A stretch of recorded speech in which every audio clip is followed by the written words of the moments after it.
Welcome back to my channel. My name is Erica.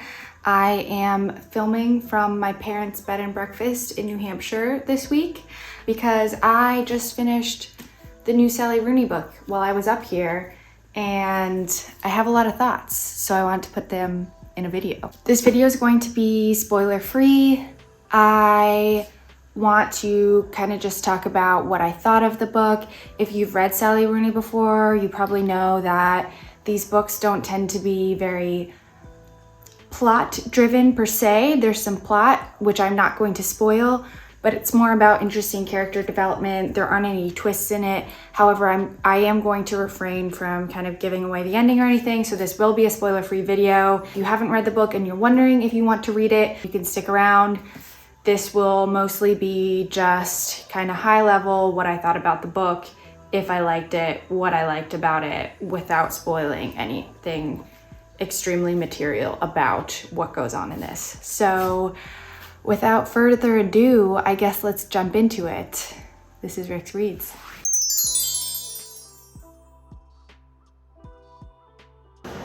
If you're wondering if I intentionally matched my outfit to the background, the answer is no, I did not. It's just a happy little accident. Anyway, let's talk about this book.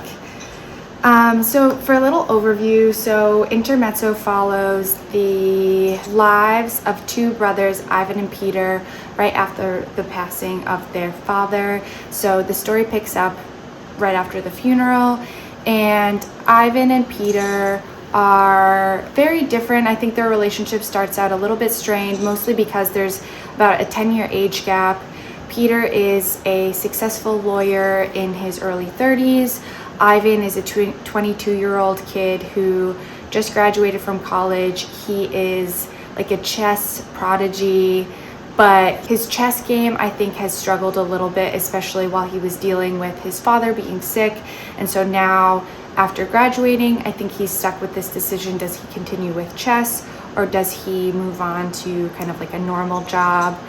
And Ivan is also potentially maybe neurodivergent in some way, or at least he's very emotionally intelligent, but also feels, I think, frustrated by some of the conventional social norms, and also frustrated to some degree with how easy it is for Peter to navigate some of those. So the book explores the relationship between Ivan and Peter as they're grieving their father individually, and then also their relationships with a lot of other individuals in their life, mainly women in their life. And so yeah, that's kind of the general plot of the book. Some of the major themes, I think, as I've somewhat hinted at, grief is the major emotional exploration of this novel, but there are a number of other themes that Rooney has kind of sprinkled in and explored almost in like side stories throughout this. One of my favorite things about the book, though, is the way that she covers the topic of grief, and especially grief of a parent. I think she does a really, really good job of showing some of the ugly sides of grief, and especially when you are grieving someone that your support system, who would typically be there for you when you're grieving, also needs to grieve. And most of the people who would be there for you can't be there for you because you all need support at the same time. I think that a lot of times we'd like to think that after someone passes away, it brings people closer together. But a lot of times when you're grieving, you have a hard time being there for other people, and it can look different, and you can lash out at people.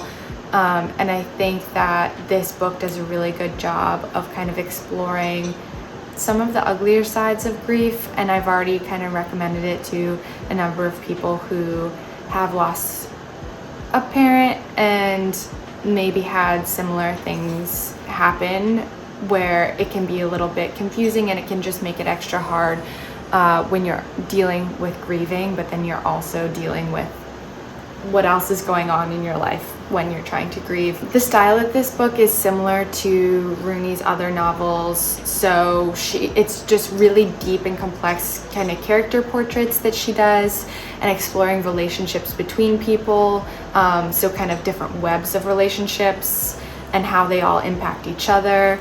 So I think that's similar. I think she does a beautiful job again in this novel of doing a multi-POV where she has very distinct character voices for her different characters within the novel. And she uses this new technique, I haven't seen it in her other novels, I don't think, of the use of kind of stream of consciousness writing for one of her characters in order to convey their mental state throughout this book. And I think at first I wasn't sure how I felt about it, but I think it was really effectively utilized in this novel to add some more depth and to kind of take you into the head of that character a little bit more. So overall, I think that once again she writes beautiful dialogue, beautiful and interesting dialogue. I almost, maybe this is not right, but in my mind I almost think of her books as being somewhat similar to White Lotus, not in the way that they're exploring like overly privileged rich people at a resort, but some of the dialogue and some of the relationship dynamics that I feel like were fun for me about watching White Lotus, I feel like I see in her novels. They just really take a deep dive into looking at conversations and in interesting ways. So similar to her other books in that way, about the character portraits, the relationship dynamics, and the characters are messy too. So a lot of these characters, I think I found myself empathizing with nearly all of the characters while still being annoyed with a lot of them. So I think it's interesting. There's not like a good and a bad character. Her characters are really messy and you can feel a lot of things about her characters. The book wraps in a way where I think it's a really satisfying ending for the primary storyline.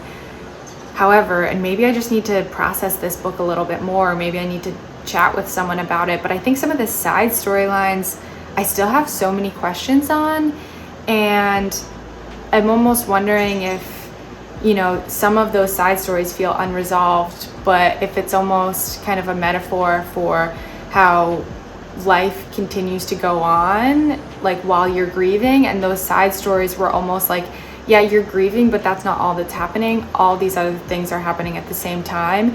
And then those side stories were not fully wrapped up, but that's okay. Like, life doesn't always wrap up in a tiny little bow. So I don't know, maybe I need to unpack it, but I still have so many more questions about some of the side stories that were woven into this novel as well. So this is her longest novel. It's around 450 pages, but I think that it's worth reading. If you've liked her other novels, I definitely think you're gonna love this one. If you felt that her other novels don't deal with enough like substantive issues, I think this is kind of taking it to the next level, dealing with a much more serious topic than some of the like existentialism and loneliness. I mean, those are serious things too, but I just think that she's sort of taken it to a different level with this book as far as the primary topic that she's covering. And overall, I think it's going to be another one of those books that I think about and I reference for a long time. So I had to give it 5 stars, and a lot of people aren't going to agree with me on that, but I really like this book. I think that I've already started talking to a lot of people in my life about this book, and I think that it's going to be a book that I will certainly read more than once. I'm already thinking about how I need to reread it. And also I want to have a book club on this because I have just a lot of thoughts, and it was fun to get out some of them here on this video, but I still have a lot more, and I think I need to reread it, or I need to talk about it with somebody who's read it.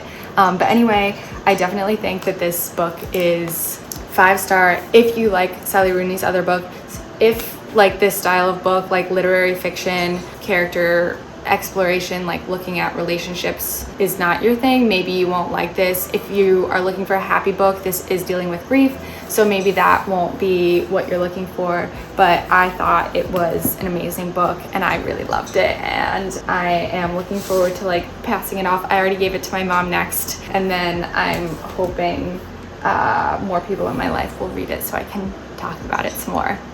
Anyway, if you made it this far in the video, thank you so much for watching, and I will see you on the next one.